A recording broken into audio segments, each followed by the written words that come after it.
Hey everyone, did you know there's a tunnel under the Ocean Boulevard here? Today I want to talk about All the Light We Cannot See by Anthony Doerr. France, 7 August 1944. There was a bombing in the city of Saint Malo in France. On one side of the city, a blind girl named Marie-Laure Leblanc was hiding inside her house with a city miniature that her father made for her to familiarize herself with the way back home. And at another side of the city, Werner, a German boy, was hiding in a hotel. Then we go back to the past long before the bombing. Mary was 6 years old when she turned blind. What is blindness?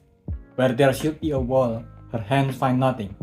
Where there should be nothing, a table leg gouges her shin. Car growls in the street. Leaves whisper in the sky. Blood rushes through her inner ears. In the stairwell, in the kitchen, even beside her bed, grown-up voices speak of despair. And as the world is closing in on her because of losing her sight, her father didn't give up and he helped her practice to recognize the street of her way back home and help her read with her fingers. She managed to expand her word read by reading books like Jules Verne Around the World in 80 Days and Dune's Three Musketeers. Meanwhile, Werner was an orphan boy in Germany whose life was destined to go to the mine while the Hitler Youth are closing in on him and his sister's life. Everything is glory and country and competition and sacrifice. Maneuvers. Live faithfully, the boy sings as they drop past the edge of the colony. Fight bravely and die laughing.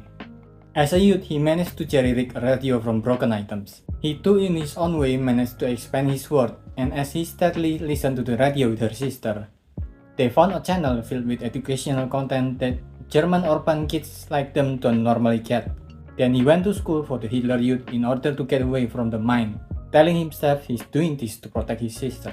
While Mary had to also move to another city, running from the flame of war, and eventually his father got captured for no good reason, and she had to stay alone with the relative, with strangers.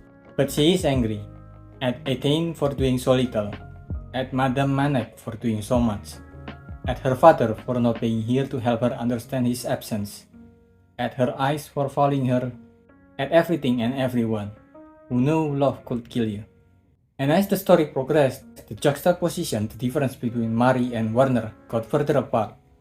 Mary, who is blind and don't know much about radio, used it to spread messages about the war and helps people send messages to other people since the German government censored communication.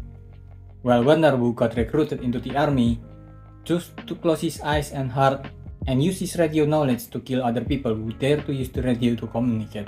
The storytelling goes back and forth between Mary and Werner in small chunks of each, while also going back and forth between the present and the past.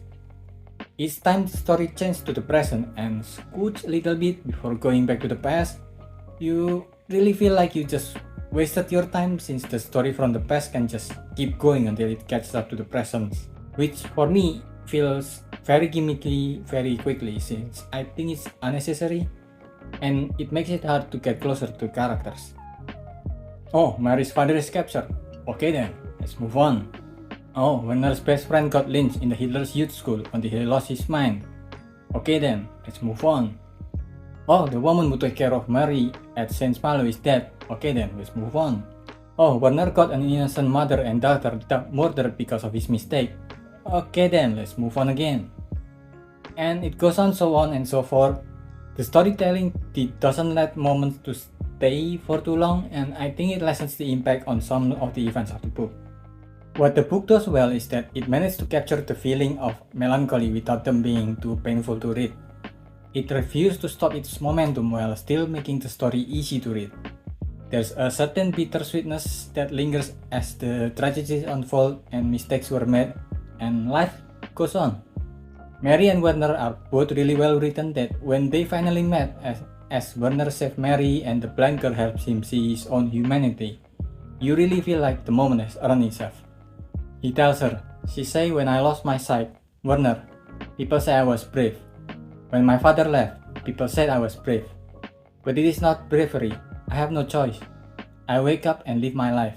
Don't you do the same? He says not in years, but today maybe I did.